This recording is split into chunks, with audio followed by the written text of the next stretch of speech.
¿Se oye?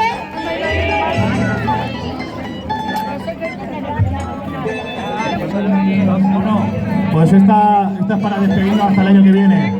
El año que viene sea más y más grande esto. Un fuerte aplauso para todos, que siga esto y que no se muera nadie, que aquí los centros tienen que tirar para adelante.